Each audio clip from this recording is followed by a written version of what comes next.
secretaria.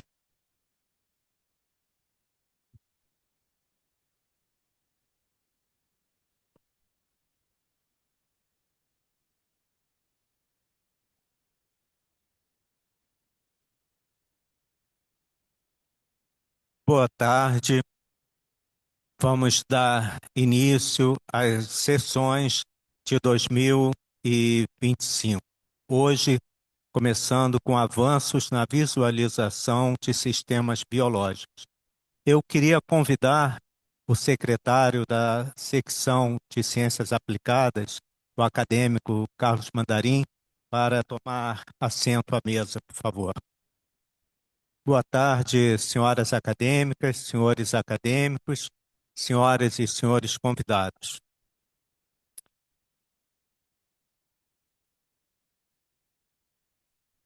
Conforme o presidente da secção me informou, as sessões que serão de responsabilidade da secção de Ciências Aplicadas vão se dedicar principalmente a metodologias importantes nessa área.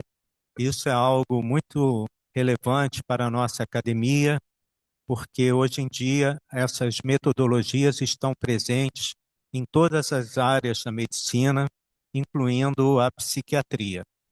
Então, vou passar a palavra ao acadêmico Vanderlei de Souza, que é o presidente da secção de Ciências Aplicadas, que irá apresentar os palestrantes e também o tema. Obrigado, acadêmico Vanderlei.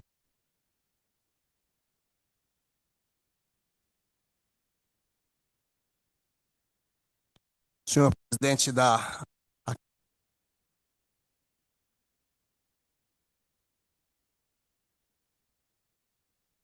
secretário-geral, Maurício, nosso secretário da seção de Ciências Aplicadas, professor Mandarim de Lacerda.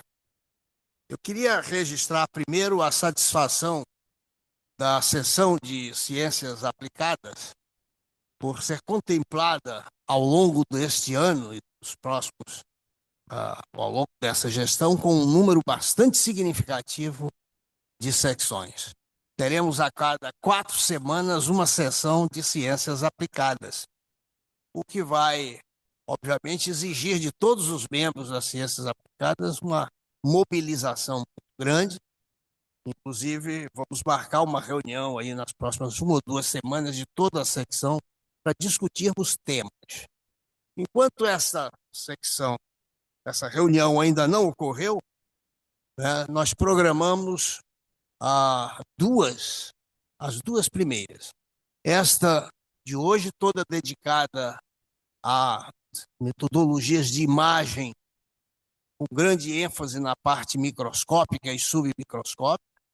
Depois teremos uma outra já dos animais até já de moderno na área humana, de imagem, e espero contar com a colaboração dos nossos colegas também da área de mais radiológica, o CER, temos aqui também a nossa a MOL, e passar para alguns temas específicos, como obesidade, tuberculose, doenças neurodegenerativas, sempre indo do mais básico até a clínica e a cirurgia, procurando integrar todas as áreas e, com isso, termos secções que interessem a todos os membros da academia. Hoje, para a questão de podia apresentar a primeira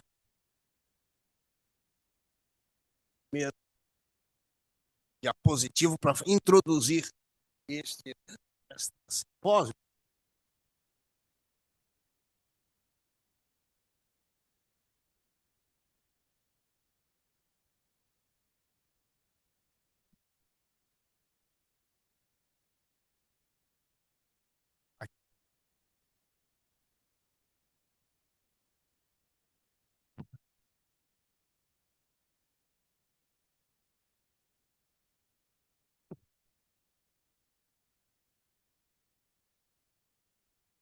Pode ir para a seguinte.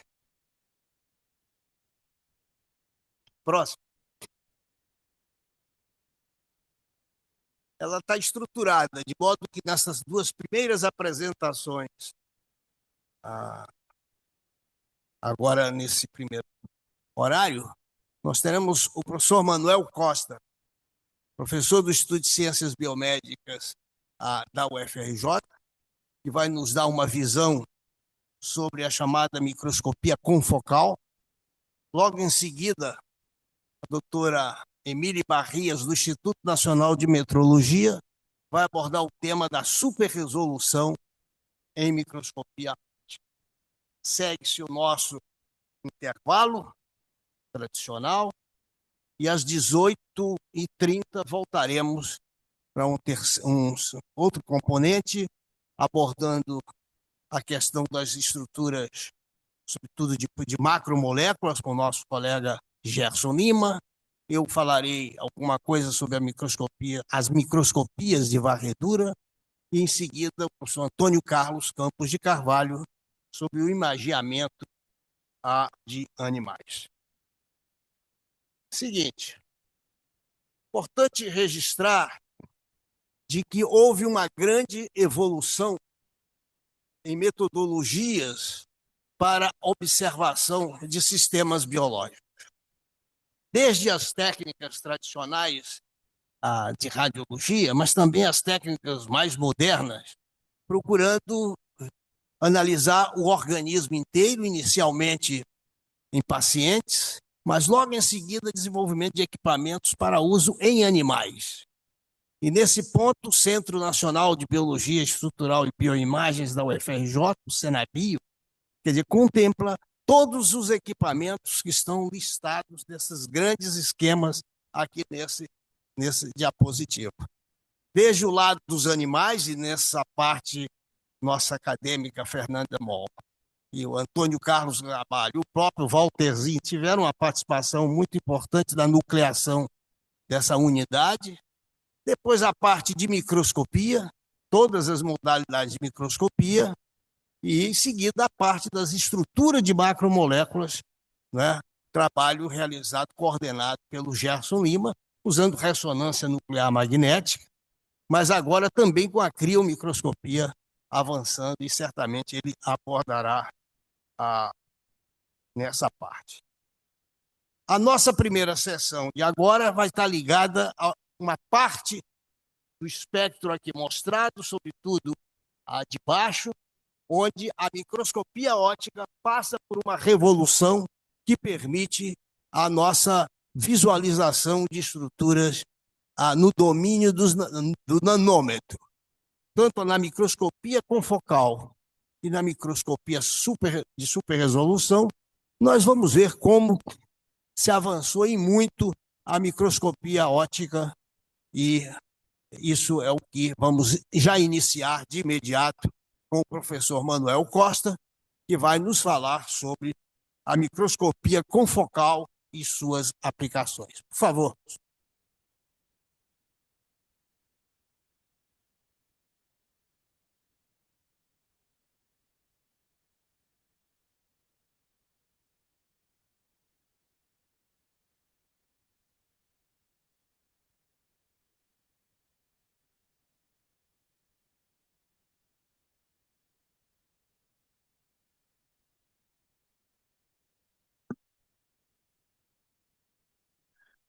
Então, boa tarde. Inicialmente vou saudar os acadêmicos e os demais presentes e vou agradecer ao professor Vanderlei pelo convite e pelo desafio de falar em 20 minutos de microscopia confocal. Eu não sou médico de formação, sou biólogo, mas dou aula para alunos de medicina na UFRJ há 33 anos, então é para mim um prazer e uma honra estar falando aqui para vocês. Então, nesse rápido intervalo, eu vou tentar falar rapidamente um pouco de introdução à microscopia e por que a microscopia confocal é importante. Então, eu vou falar alguns conceitos de resolução, de contraste, depois falar um pouquinho sobre a microscopia confocal em si, e depois falar um pouco de como é que ela funciona e dar alguns exemplos do meu trabalho de como é que a gente usa, como é que eu uso a microscopia confocal. Então, a ideia é de que em algum momento conhecimento humano, buscando entender cada vez mais detalhes, principalmente da matéria viva, apareceu o microscópio. O microscópio aparece, não se sabe exatamente quem inventou, existe uma grande discussão, talvez tenha sido Zacharias Janssen, talvez tenha sido Hans Lippershey.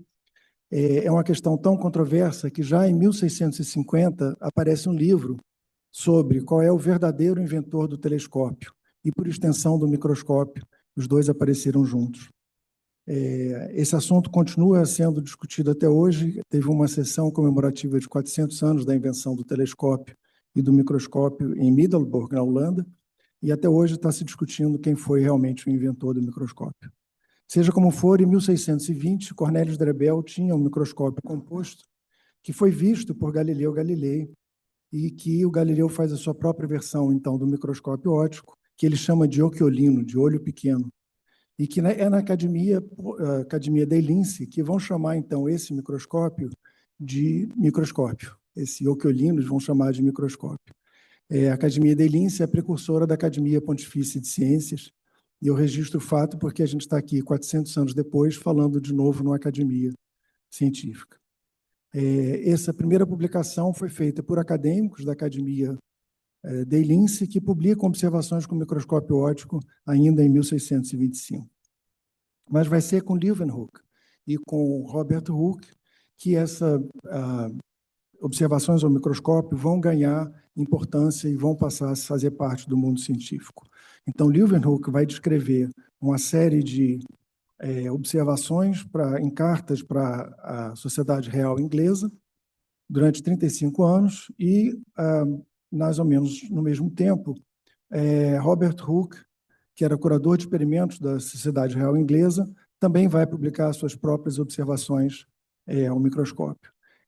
Só para esclarecer, eu estou com pouco tempo, então eu vou colocar pessoas importantes do lado que estão referidos no que eu estou falando. Em alguns casos, essas pessoas vão ser colaboradores. E eu botei no primeiro slide, esqueci de falar, muito do resultado é feito no laboratório de diferenciação muscular da UFRJ, colaboração com a professora Cláudia Mermelstein. E à esquerda eu estou colocando alguns QR Codes que podem ser de interesse para quem quiser, para ver essas obras originais que estão disponíveis hoje em dia na internet, que são muito bonitas. Mas essa busca da visualização, ela esbarrava em algumas dificuldades. Uma dificuldade principalmente em relação à resolução e em relação ao contraste. A questão da resolução, a gente vai ouvir daqui a pouco a Emília falar sobre o que é a superresolução e como é que essa barreira de resolução foi ser ultrapassada, mas existe também uma questão de contraste. Então, desculpem se eu estiver falando óbvio, mas é só porque o conceito de contraste tem a ver com a capacidade da gente de visualizar um objeto. Então, um objeto claro num fundo claro é difícil de ser visto, um objeto claro num fundo escuro é mais fácil de ser visto. Se a gente fizer uma linha ao longo da intensidade de luz nessa imagem, a gente vai poder descrever, então, como é que está sendo a variação de luz nesses objetos. Num mundo ideal, num microscópio ideal, numa lente ideal, a imagem de um ponto seria um ponto ampliado, mas, na verdade, a imagem de um ponto é um disco de Airy. Isso foi descrito pelo físico George Airy, e aí, se a gente passar uma linha nesse ponto, a gente vai ter uma função de espalhamento de luz no ponto, em inglês, Point Spread Function, que define a qualidade de uma lente. Se a gente tiver dois pontos próximos, a gente não vai poder fazer uma imagem resolvida desses dois pontos, e a gente vai ter, então, um limite, vai chegar no limite de resolução do microscópio óptico. Isso foi descrito por Ernest Abbe há muito tempo atrás, as fórmulas que definem esse limite de resolução. Mas o importante é que esse limite de resolução tem a ver também com o contraste. Então, a capacidade da gente de perceber duas linhas como duas linhas depende do contraste entre essas duas linhas. Quando a gente tem objetos muito próximos, uma frequência de linhas muito altas, como nessa imagem daqui, a gente não consegue resolver, a gente precisa de muito contraste para resolver essa imagem.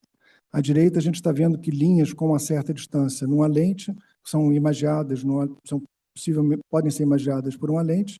Linhas mais próximas não podem ser imagiadas porque a lente não consegue reproduzir o contraste. Então, qual é a solução? Uma é a superresolução, que a Emília vai falar, e a outra é a gente buscar ter, no sistema que a gente está olhando, o melhor contraste possível. E uma maneira de você obter um contraste excelente é usar a fluorescência. Então, a fluorescência consiste na capacidade que algumas moléculas têm de absorver a energia da luz e depois emitir luz novamente. Com isso, a gente vai ter, então, uma relação entre o material que está marcado, que é fluorescente, e o ruído, que é o fundo, que não emite luz, uma relação sinal-ruído muito boa. A gente pode conjugar isso, por exemplo, com anticorpos, a gente vai ter, então, uma imagem de imunofluorescência e a gente vai ter localização muito precisa do material que a gente quiser na microscopia óptica. Esses fluoróforos são específicos para comprimento de ondas específicos, então a gente pode olhar simultaneamente, como nesse estudo que a gente fez, duas proteínas, uma proteína caveolina e uma outra proteína desmina, e a gente pode observar que elas se colocalizam dentro do limite de resolução do microscópio, e a gente pode, portanto, comparar a distribuição de mais de uma molécula num sistema microscópio. Quando a gente vai trabalhar com materiais espessos, a gente tem agora outro tipo de dificuldade. Uma maneira de resolver essa dificuldade é emblocar esse material usando resinas como parafina ou outras resinas no corte congelado, e depois cortar isso num micrótomo ou num criostato, corar e olhar cada uma das seções separadamente. Esse material espesso é um problema particular no caso do uso da fluorescência, porque quando uma molécula, um material fluorescente, mesmo que não seja muito espesso, tentasse olhar ele no microscópio, o que vai acontecer é que esse feixe de luz vai provocar a emissão fluorescente em todos os planos focais. Então, o material fluorescente espesso vai ser impossível de ser visualizado na microscopia de fluorescência.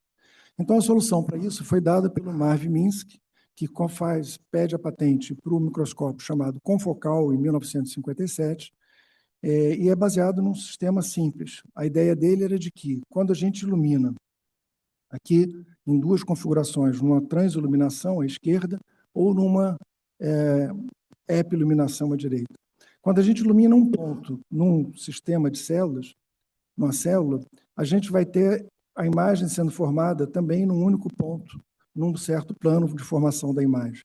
Se a gente tiver um outro ponto que também está emitindo luz, porque a luz atravessou esse outro ponto, essa componente desse outro ponto pode ser barrado com o uso de um diafragma muito pequenininho. Em inglês se usa a expressão pinhole, buraco de agulha. Então, esse buraco de agulha vai tirar a luz que está fora de foco para cima e para baixo do plano focal. Nessa configuração à direita, a gente vai ter como fonte de luz uma luz laser, que vai incidir sobre esse ponto, e aqui a gente tem um pinhole fechado, impedindo a luz fora de foco de fazer parte da imagem. Nesse caso, o que a gente quer é apenas a informação sobre a intensidade da luz nesse ponto, então nessa configuração é usada uma fotomultiplicadora e não uma câmera de fazer a imagem. E aqui à direita, para quem tiver interesse, é um simulador de microscópio confocal. Então, se vocês usarem o QR Code, vocês vão ver as imagens confocais comparada com imagens não confocais para vários tipos de tecidos diferentes. Então, uma imagem, esse sistema é bom para ver um ponto, mas se a gente quer ver uma imagem, esse ponto tem que varrer o material sequencialmente. Então, eu estou simulando uma varredura confocal à esquerda e à direita a gente está vendo como é que é a imagem completa após ter sido feita a varredura. Essa ideia, só para a gente fazer uma comparação, de uma imagem feita de pontos, ela já existia desde Roma, onde a imagem é feita por mosaicos e pequenas pedrinhas de cerâmica, ou nas imagens do Seurat e no pontilhismo dele, onde ele também tem a ideia de que cada ponto da imagem tem uma cor diferente e ele reproduzia cada pixel da imagem. Para a gente fazer essa varredura, existem sistemas hoje em dia baseados em motores que podem mover espelhos, mas pode-se usar também o chamado disco de Nipkow. Então, essa é a patente de Nipkow para a televisão, e o que ele bolou foi um sistema de varrer a imagem usando fendas num disco que conseguiam varrer sequencialmente a imagem. Esse sistema foi aperfeiçoado depois por Petran, e aí ele colocou várias espirais com vários furos, de modo a conseguir uma imagem confocal, mas com muita velocidade, que não necessita do uso de um fotomultiplicador e que pode ser vista com uma câmera ou mesmo com o olho, a gente consegue enxergar essa imagem confocal. E um último detalhe, uma outra técnica que eu vou mencionar é a microscopia multifóton, onde se usa um laser com uma energia muito grande, pulsado, e esse laser vai conseguir, então, excitar um fóton, excitar um fluoróforo, com uma quantidade de energia muito grande, apenas num espaço extremamente restrito. Então, a emissão de fluorescência, a gente pode ver nessas duas imagens aqui, duas lentes aqui, a emissão de fluorescência convencional, ela incide por todo o material que está sendo atravessado. Enquanto a emissão de fluorescência, nesse outro, microscopia multifóton, ela acontece apenas num único ponto, e, na verdade, esse sistema não precisa nem de um pinhole, porque a imagem vai ser perfeitamente confocal. Então, existem vários tipos de microscópio confocal, não cabe aqui a gente entrar em detalhe deles, mas eles têm diferentes velocidades, diferentes custos, facilidades de uso, depois, tendo chance, a gente pode discutir mais detalhes sobre os vários tipos de microscópio confocal. Existem outros tipos que eu também não vou mencionar. A gente pode fazer uma imagem confocal a partir de processamento da imagem, chamada deconvolução. E aqui à esquerda a gente tem um processamento feito com um programa gratuito de processamento de imagem, que é o ImageJ, de uma imagem convencional de microscopia. Existe também microscópios como outras técnicas, como o EIRE-Scan da ZEISS, que usa o padrão de disco de EIRE para fazer uma imagem de melhor qualidade. Existe um microscópio Light Sheet, que ele ilumina apenas uma seção da imagem, e existem microscópios confocais de uso médico, que é como esse, por exemplo, VivaScope, que é um microscópio confocal dermatológico para você fazer a imagem direto no paciente. Essa imagem tridimensional, ela coloca um problema para a gente, que ela pode ser vista, né? Aqui eu estou comparando a imagem convencional com a imagem confocal, feita no microscópio multifóton, de uma imunomarcação para várias moléculas no embrião de peixe zebra. Então, na esquerda, a imagem convencional, à direita, uma imagem confocal. Mas esse é um único plano focal. Então, se a gente quer entender esse material tridimensional, a gente tem que ver vários planos focais simultaneamente. Então, o que a gente tem à direita é uma montagem mostrando cada um dos planos focais que foram usados para fazer essa imagem. A gente pode ver isso usando vários programas. Eu, de novo, menciono esse programa em ImageJ. E no ImageJ a gente pode fazer cortes ortogonais da imagem. A gente está vendo aqui vários planos ortogonais dessa imagem, como se faz numa ressonância magnética, por exemplo. A gente pode projetar essa imagem e a gente agora vai ter informação de vários planos focais, mas vai perder a beleza daquela informação, parte daquela informação tridimensional. Esse problema de como visualizar uma imagem tridimensional apareceu na arte, na época, por exemplo, de Giotto, que estava tentando buscar fazer imagens tridimensionais. Então, a Brunelleschi vai definir as regras da perspectiva e vai dizer como é que você consegue fazer, a partir de uma imagem, de uma pintura bidimensional, dar a sensação da tridimensionalidade. No caso de uma pilha de imagens de microscópio confocal, o que a gente pode fazer é projetar essas imagens com um pequeno desvio de ângulo para cada uma dessas projeções. Então, a gente vai ter como se estivesse olhando a pilha em cada ângulo diferente. Isso vai dar para a gente, então, uma imagem que é uma certa sensação de tridimensionalidade desse material. A gente está vendo uma marcação de vinculina, de embrião de peixe zebra visto no microscópio confocal. Pontos de vista demais podem confundir a imagem, mas é sempre bom a gente pensar em olhar a imagem de mais de um ponto de vista. Então, eu vou rapidamente dar alguns exemplos do uso da microscopia confocal no meu trabalho. A gente trabalha no laboratório com a diferenciação muscular. Então, a diferenciação muscular está ligada a várias doenças musculares e está ligado à própria atrofia, seja causada por doenças como câncer ou causada por falta de exercício também. Então, peço desculpas de botar uma imagem tão simples, mas a ideia é de que a gente estuda um músculo no nível subcelular. Então, a gente estuda os filamentos do citoesqueleto e filamentos contráteis, como está visto nessa reconstrução aqui, filamentos de actina e de miosina. Esse citoesqueleto das células musculares a gente estuda, então, junto com as regiões de adesão dessas células, com complexos de adesão, que envolvem uma série de proteínas específicas. A gente estuda isso em dois modelos. Um modelo é o modelo de embrião de galinha, em cultura primária de embrião de galinha, onde a gente retira as células do músculo peitoral de embrião, cultiva essas células, separa elas mecanicamente, enzimaticamente, cultiva em placas de Petri, e a gente consegue ver, então, na placa de Petri, um processo de miogênese acontecendo. Os mioblastos vão se fundindo, vão formar miotubos multinucleados estriados. A gente pode, por exemplo, tratar essa cultura com uma substância como a citocalazina, que é uma droga que impede a polimerização de filamentos de actina, e a gente vai ver, então, que nessa cultura a gente vai ter dois tipos celulares com reações muito diferentes. A gente vai ter fibroblastos, que vão ficar muito grandes e muito espalhados no substrato, e mioblastos, que vão ficar arredondados. Essas células ficam multinucleadas, binucleadas ou tetranucleadas, porque elas são incapazes de fazer mitose, porque não tem filamento de actina, mas elas são realmente visíveis em microscopia confocal, onde a gente pode fazer uma reconstrução tridimensional, porque elas são células muito espessas e elas têm esse aspecto tridimensional que é melhor visualizado com a microscopia confocal. A gente também estudou células cardíacas, eu comentei com a colaboração com várias pessoas que estão aparecendo à direita, alunos e pesquisadores, aqui a professora Marlene Benchimol, e a gente tem, então, esse agregado de células cardíacas se contraindo espontaneamente, e à esquerda, visualizados, o citoesqueleto dessas células visualizadas separadamente, e a gente pode observar que as células na cultura tridimensional têm um citoesqueleto diferente das células na cultura tridimensional. E a gente consegue comparar esses dois tipos de marcação. Um outro modelo que a gente estuda é o peixe-zebra, seja embrião ou seja o adulto de peixe-zebra. Então, a gente tem à esquerda imagens do nosso biotério no ICB da UFRJ e à direita uma filmagem do desenvolvimento do embrião de peixe-zebra. Então, a gente consegue, esse embrião é transparente, a gente consegue estudar ele no microscópio confocal.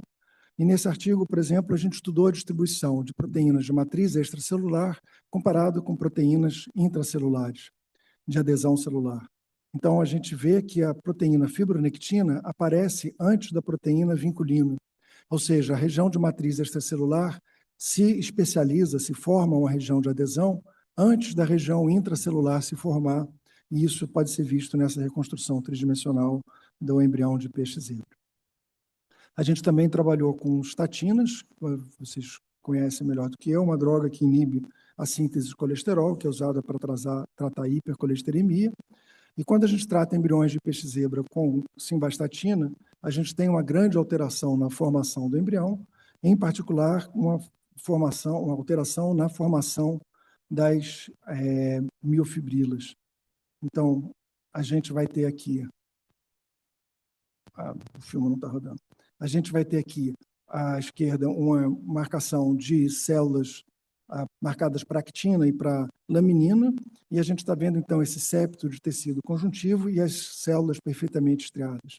Quando a gente vai olhar, então, a marcação de vinculina, a gente tem também que esses septos perdem as suas miofibrilas e perdem o seu citoesqueleto de actina.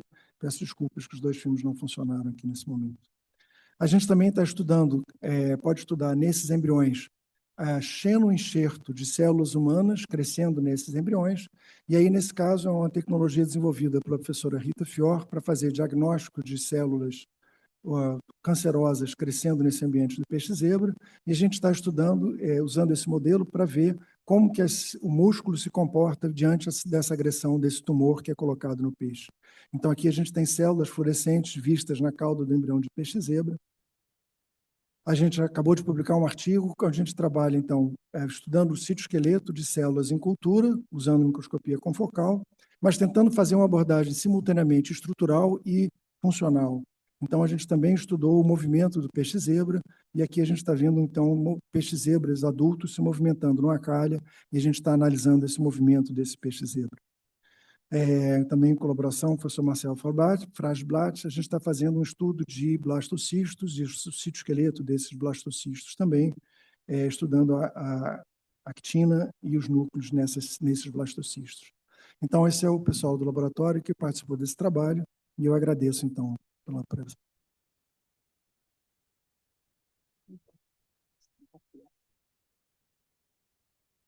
Agradeço ao professor Manuel pela sua excelente apresentação e cumprimento do tempo determinado, e o convido para ficar aqui na mesa, que ao final teremos tempo para responder as perguntas, e já passo imediatamente a palavra para a doutora Emília Barrias, do Instituto Nacional de Metrologia, que vai nos falar sobre microscopia de superresolução.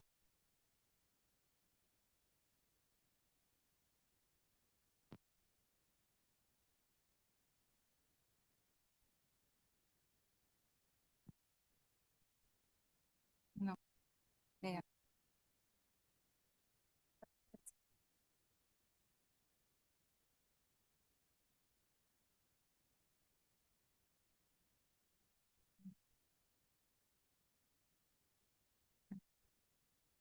Boa tarde, eu me chamo Emília Barrias, sou pesquisadora do Inmetro e queria inicialmente agradecer ao professor Vanderlei e a todos os acadêmicos da casa pelo convite e por disporem do seu tempo para que nós possamos falar dessa técnica que é conhecida, um conjunto de técnicas conhecido como microscopia de superresolução. Dando continuidade ao que o professor Manuel falou, as técnicas de microscopia de superresolução, elas também estão abrigadas dentro do grande guarda-chuva das técnicas de microscopia óptica. E as técnicas de microscopia óptica, junto com todas as suas tecnologias associadas, podem ser conhecidas como a espinha dorsal, não só da biologia celular, mas como também da medicina moderna. Afinal, como o professor Manuel nos contou, se não houvesse um microscópio, não haveria descrição da célula como sendo a estrutura básica da formação dos organismos vivos.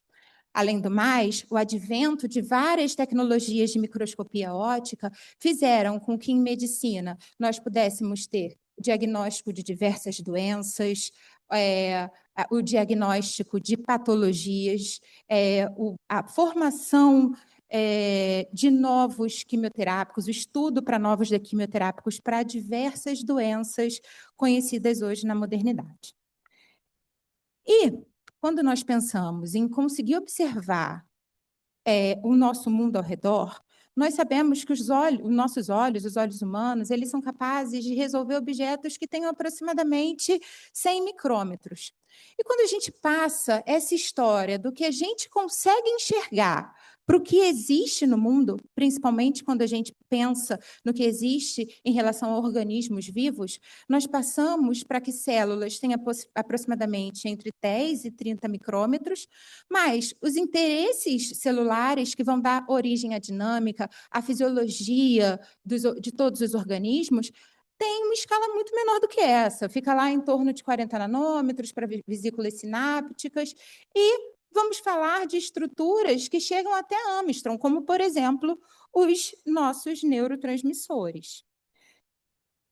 Só que os nossos olhos só conseguem enxergar aproximadamente 100 micrômetros quando não temos nenhum tipo de anteparo.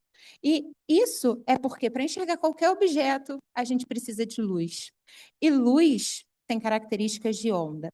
E por mais infinitesimal que essa luz seja, quando ela passar por uma lente, por exemplo, uma lente de vidro, ela vai sofrer esse processo de difração, formando essas figuras de difração que a gente consegue ver em 2D aí demonstradas. Então, a gente tem as figuras de difração limitando a resolução de qualquer sistema óptico, seja ele qual for. E como o professor Manuel explicou muito bem, esse limite de resolução depende de uma lei, né? Então, a gente tem essa resolução dependendo do comprimento de onda e do número de abertura das lentes que nós utilizamos. Com isso, nos microscópios ópticos convencionais, por causa desse número de abertura, que é a capacidade dessa lente de condensar luz, nós chegamos a aproximadamente 200 nanômetros de limite de resolução. Que eu acho que eu esqueci de contar para vocês, que são a capacidade que a gente tem de ver dois pontos como sendo pontos distintos de um mesmo objeto. Essa fórmula aí demonstrada por AB, ela é para uma resolução bidimensional, lateral, mas, como a gente também viu na apresentação anterior, isso pode ser visto com tridimensional, numa resolução axial, e quando você tem essa point spread function, onde eu não consigo separar os pontos centrais um do outro, eu não vou conseguir ver esses objetos como sendo pontos distintos. Mas a gente tinha visto no slide anterior que resolver 200 micrômetros é muito pouco. Afinal, o que eu quero observar são eventos intracelulares. E eventos intracelulares, normalmente, estão uma resolução muito mais baixa do que esses 200 micrômetros. E como o professor Manuel falou muito bem, nós temos uma das tecnologias de microscopia óptica, que é a técnica de microscopia de fluorescência, onde eu vou acoplar uma molécula que é capaz de emitir luz quando excitada com determinado comprimento de onda, e quando eu acoplo essa molécula capaz de emitir luz ao meu objeto desejo, ao que eu quero ver dentro da minha célula, eu consigo ver o meu objeto desejo, mesmo que ele esteja abaixo desse limite de resolução, porque só ele aparece. Mas isso ainda é muito distante de onde esse objeto está realmente, da localização real desse objeto, da quantidade desse objeto dentro da minha célula, da localização dele diante a um outro objeto de interesse. Como o professor Manuel falou para a gente, existe colocalização. Mas no mundo real, colocalização existe? Dois objetos ocupam o mesmo lugar no espaço? Então, eu não consigo, com essas técnicas, saber a distância entre o objeto A e o objeto B, mesmo com a microscopia de fluorescência. E aí, fazendo uma analogia, utilizar um microscópio óptico convencional para ver estruturas intracelulares que estão muito abaixo do limite de resolução dele, é a mesma coisa que colocar um médico para fazer uma cirurgia muito delicada com luva de boxe. Eu tenho um problema, que é o meu material, mas eu não tenho um equipamento que seja capaz de resolver o meu problema. E isso foi assim até mais ou menos a década de 90. O limite de resolução era uma barreira intransponível. O limite de resolução fazia sempre com que um microscópio óptico convencional ou até um microscópio confocal fosse sempre um médico com luva de boxe diante de problemas que estavam abaixo do limite de resolução. Quando, na década de 90, um conjunto de pesquisadores, liderados pelo pesquisador Stephen Hell, surge com a primeira teoria de superresolução. Nessa teoria, ele vai usar um feixe com uma emissão estimulada que vai reduzir drasticamente o ponto focal. O que eu quero falar para vocês aqui nesse slide é que de 90 até 2014 surgiram essencialmente 3 conjuntos de técnica de superresolução distintos que vão fazer com que, em 2014, os principais desenvolvedores da primeira técnica ganhassem o Prêmio Nobel. Ganhar o Prêmio Nobel pela técnica não significou que a técnica estivesse com seu desenvolvimento findado.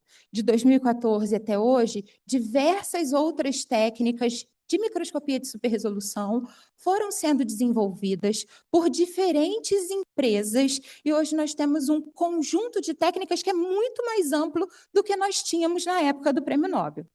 Mais didaticamente, eu resolvi dividir esse conjunto de técnicas em 3 conjuntos principais.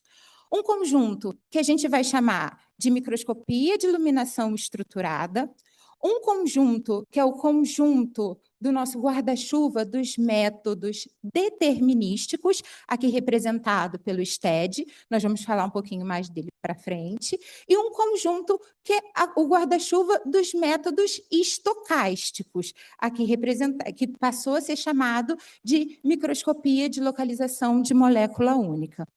Esses conjuntos de técnicas, como vocês podem ver ali embaixo, eles têm resoluções laterais distintas entre eles.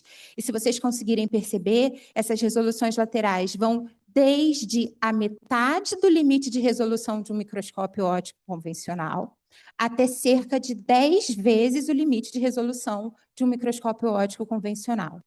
E aqui eu já faço um spoiler para vocês. Se vocês virem ali embaixo, a gente consegue perceber que eles vão ser utilizados para finalidades diferentes.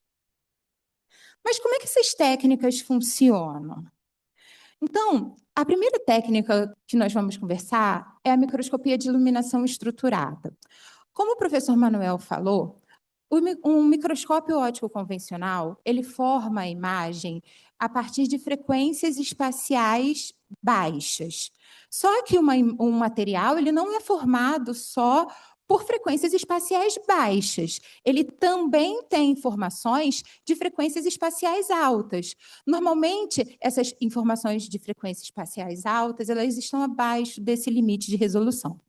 Nessa técnica de microscopia de iluminação estruturada, o que se usa é um dispositivo de geração de padrão de alta frequência.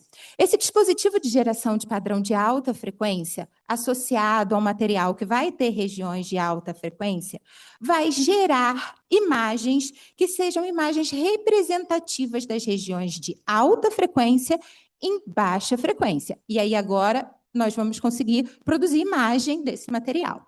Nesse microscópio, eu vou fazer angulações dessa grade e vou produzir imagens de diferentes angulações da grade e do meu próprio material.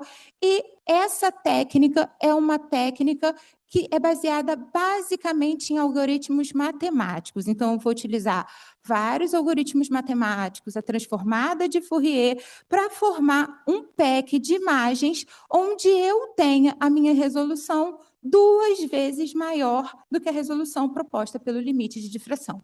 E aí nós conseguimos olhar lá em cima nas imagens, o wide field é a microscopia convencional e abaixo o mesmo material numa microscopia de iluminação estruturada. Tá? Como esse microscópio utiliza uma fonte de luz convencional, aqui você consegue fazer imagens de células vivas. A gente vai ver isso um pouquinho mais para frente. O segundo guarda-chuva de técnicas que eu acho que vale a pena nós comentarmos como sendo técnicas de microscopia de superresolução é a técnica dos métodos determinísticos, como a técnica do STED, que foi o que concedeu a técnica inicial que concedeu o prêmio Nobel ao grupo do Stephen Hell. Nessa técnica, nós utilizamos um microscópio convencional com um laser de excitação, só que associado a esse laser de excitação, nós usamos um segundo laser. Esse laser ele é conhecido popularmente como laser Donut ou laser STED. Qual é o ponto alto desse laser? Esse laser ele é um laser de altas intensidades na borda e o seu centro é um centro de baixa intensidade, intensidade zero.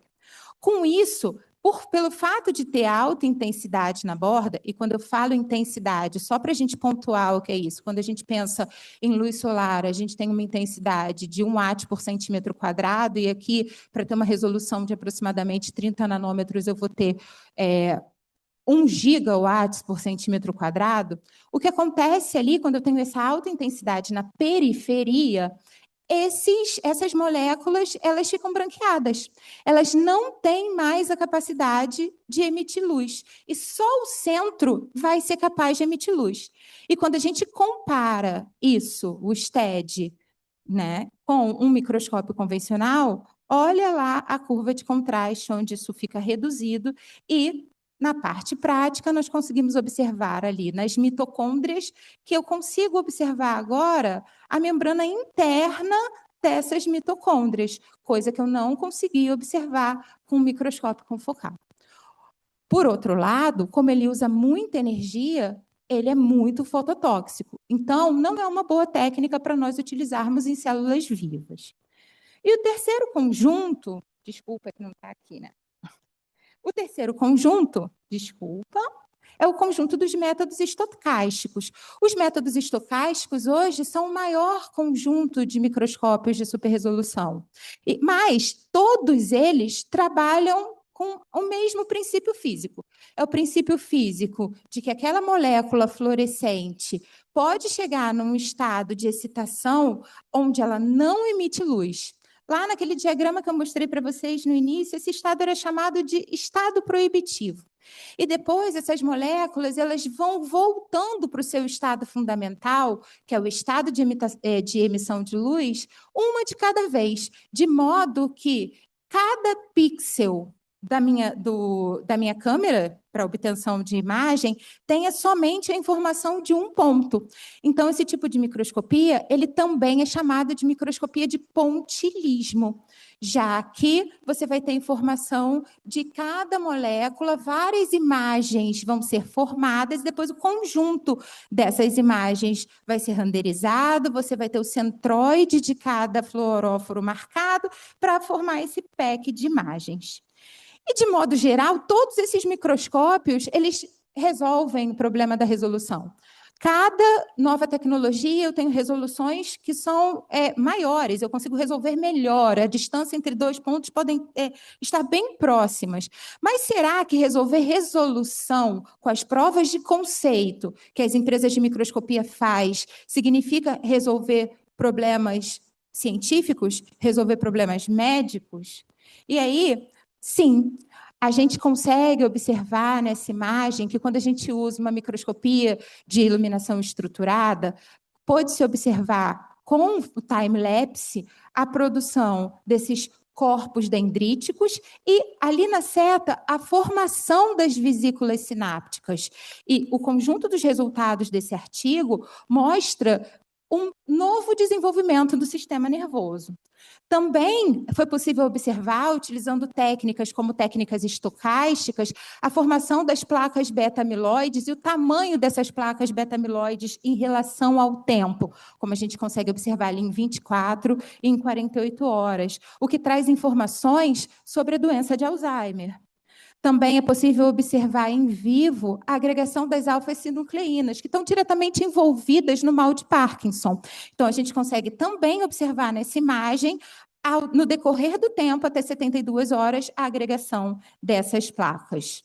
Mais recentemente, em 2025, um trabalho muito elegante mostrou que em sistemas nervosos também há a produção dos nanotúbulos dendríticos. E esses nanotúbulos dendríticos formados no sistema nervoso estão diretamente associados a um acúmulo de placas beta-amiloides e também de passagem de cálcio por esses nanotúbulos, que faz com que o indivíduo que tenha em seu tecido nervoso uma grande concentração desses nanotúbulos dendríticos esteja mais propenso a um desenvolvimento de maiores sintomas de Alzheimer.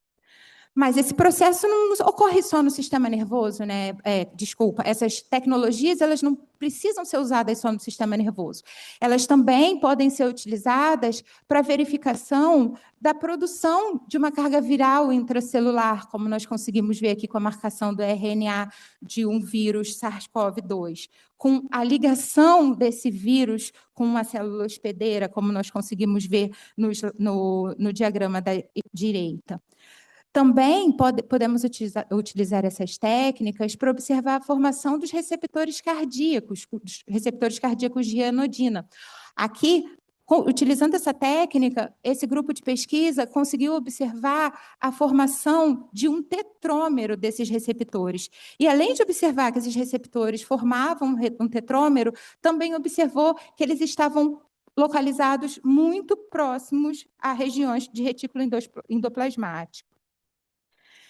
Essas técnicas, elas também podem e vêm sendo cada vez mais utilizadas na clínica. Aqui eu trouxe um exemplo de um oftalmoscópio, onde se instaurou uma iluminação estruturada, e a iluminação estruturada nesse oftalmoscópio permite uma melhor resolução da retina, fazendo com que o paciente seja beneficiado já dentro de um consultório. E, como a gente comentou, tem muitas coisas para escolher. E a escolha da técnica que você vai utilizar de superresolução vai depender da aplicação que você tiver. Se for uma célula viva, a sua aplicação, você vai utilizar uma aplicação como SIM, por exemplo. Se a sua intenção for localizar uma molécula única, uma microscopia estocástica faz muito mais sentido. Por outro lado, a gente não pode esquecer que essas técnicas são técnicas caras e que envolvem um controle de qualidade muito grande. Então, por isso, hoje, elas estão alocadas principalmente em centros multiusuários, com técnicos especializados, justo para correção de aberrações, para o contraste, para o controle de qualidade do alinhamento do microscópio, tudo para produzir uma imagem que seja uma imagem sem artefatos. Com isso, voltando à analogia, quando a gente tem esse desenvolvimento de técnica, agora, numa cirurgia, a gente está mais comparado com uma cirurgia robótica. Não tenho mais um cirurgião utilizando uma luva de boxe. Eu tenho um desenvolvimento de técnica que permite que eu esteja diretamente usando uma tecnologia equivalente ao que eu preciso observar.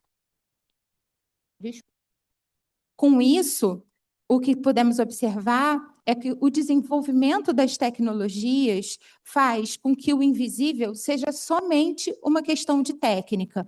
E como hoje a gente consegue chegar em imageamento de nanométricos, né? Por isso esses microscópios acabam sendo chamados de nanoscópios, pode haver um momento onde a junção dessa técnica com outras técnicas já existentes permitam com que nós consigamos observar o que nós hoje ainda não consigamos imaginar a existência. Obrigada.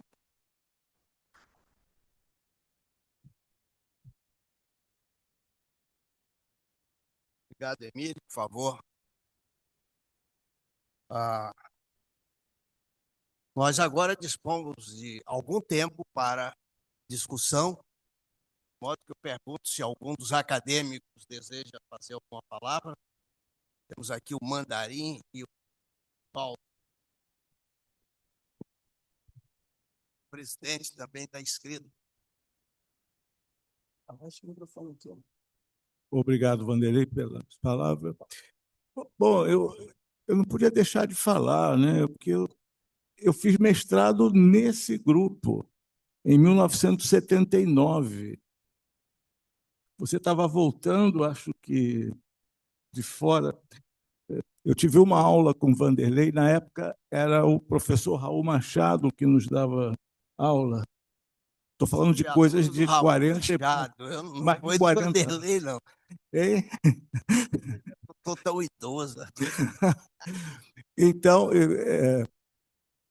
a professora Cláudia Memenstein, o palestrante, que foi o Manuel, vieram um pouquinho depois, mas eu ainda já os conheci lá trabalhando também, e sei que o Luiz Eurico é o decano atual, foi meu colega de turma no mestrado, de modo que é com muita alegria que eu vi essa apresentação aqui.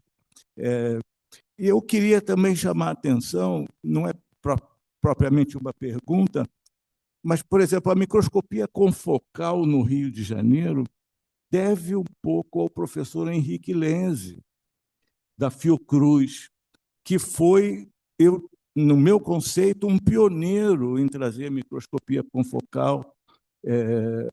Depois, não, aí outros microscópios apareceram, mas o primeiro que eu conheci funcionando no Rio de Janeiro, e ele abriu a oportunidade de nós trabalharmos lá, foi o professor Henrique Lenze, de uma saudade em falar dele aqui. De modo que era isso que eu queria dizer, eu fiquei... É lógico que as técnicas que mostrou a palestrante Emily Barrias são espetaculares, mas já é um pouco...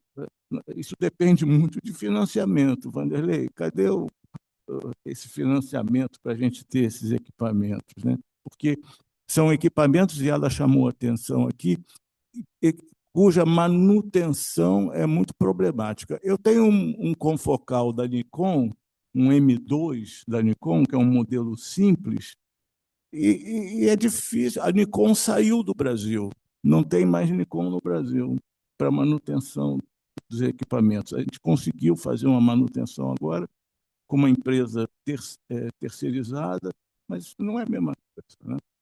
De modo mais, eu queria manifestar isso. Estou muito contente de vê-los aqui apresentando, a convite do professor Vanderlei, de técnicas de microscopia. Você prefere chamar de microscopia óptica ou microscopia de luz? impressão que ambas estão corretas. Quer dizer, tradicionalmente no Brasil a gente usa microscopia óptica, a grande maioria. Mas no exterior é light microscopy.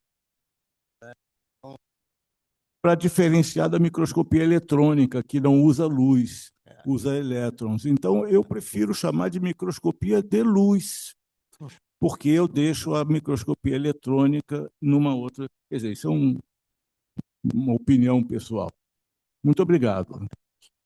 Acadêmico Oswaldo.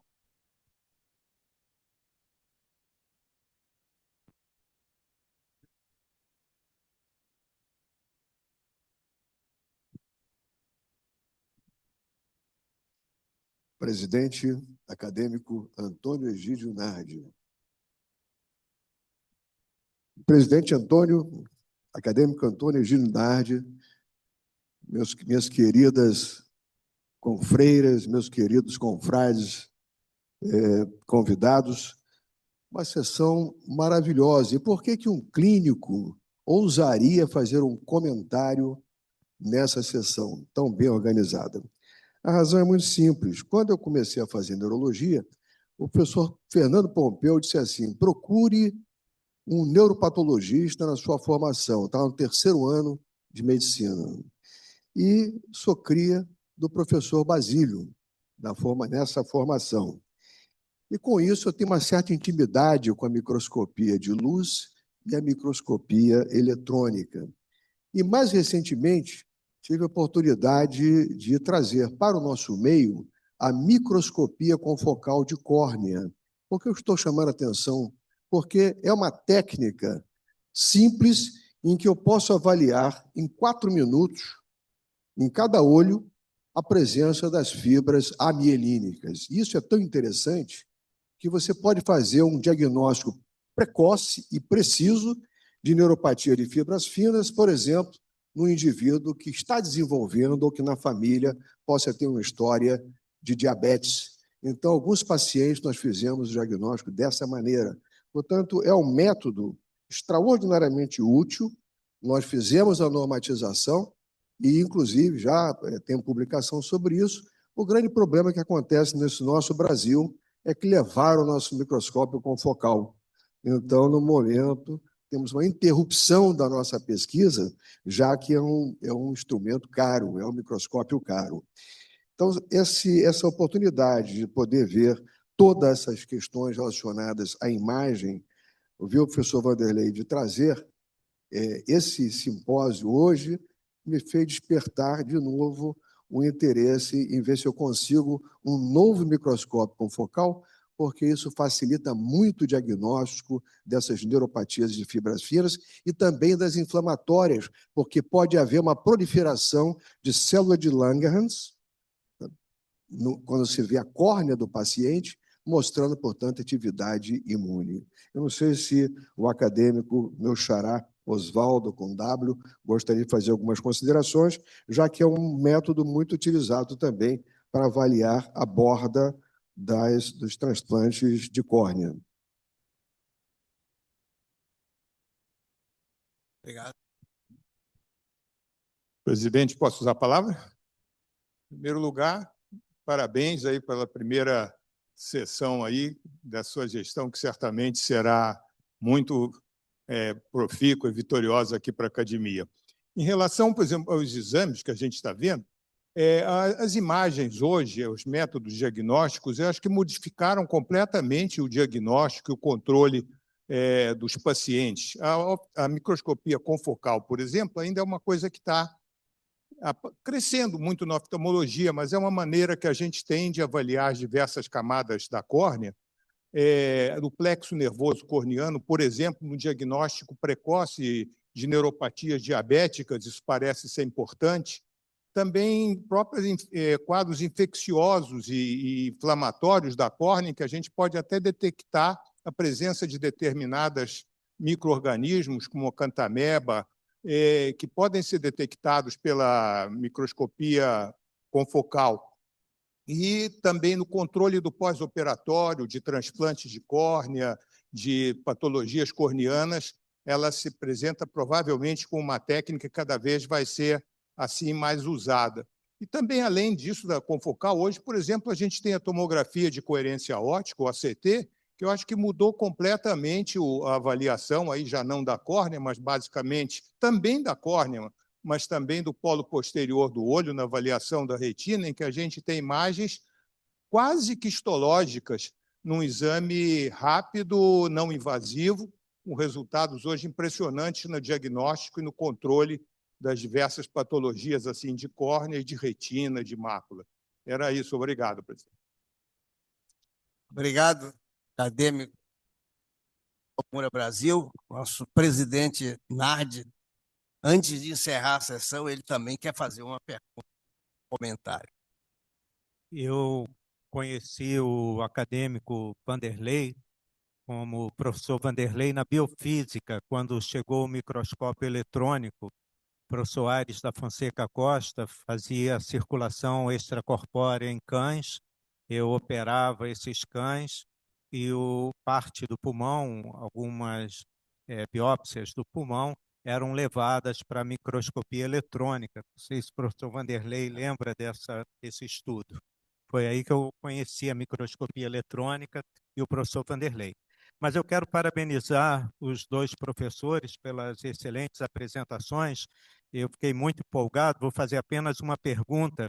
Se essas novas tecnologias que eu aprendi hoje, se elas, além da estrutura, elas conseguem também mostrar a dinâmica temporal, principalmente em sistemas biológicos neurais, claro, associado a sistemas cognitivos e emocionais, visando a psiquiatria. Existe essa possibilidade de dinâmica temporal?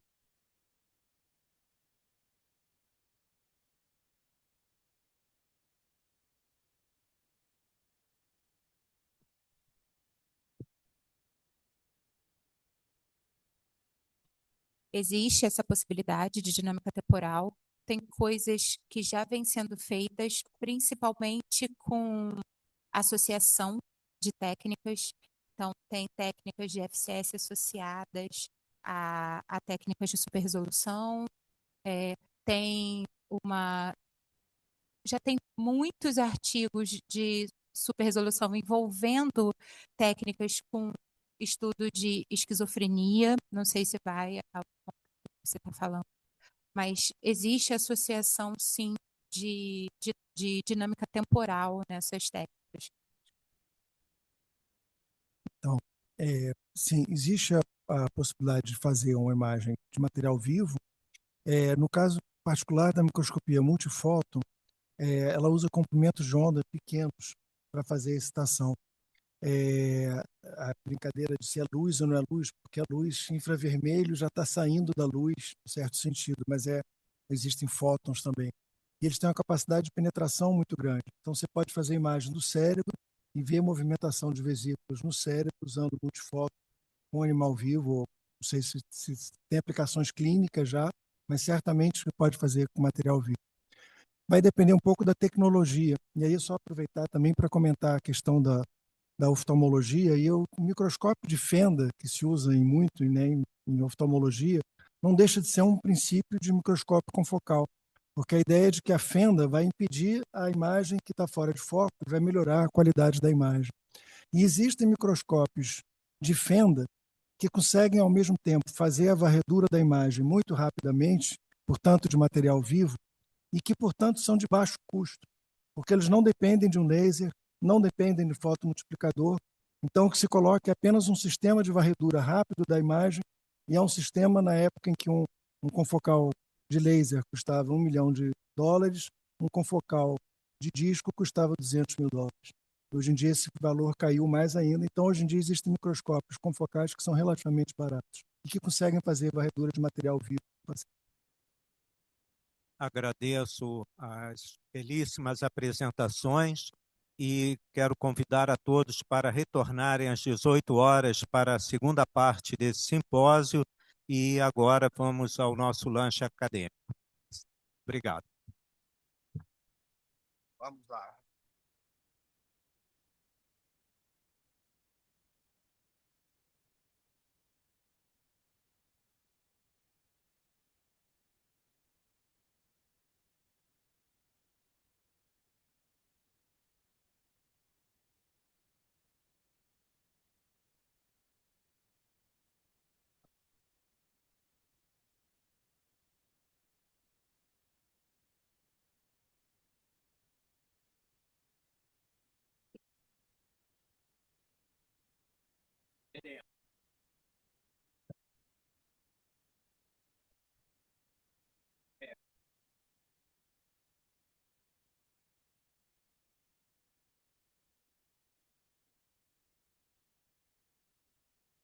Ué, já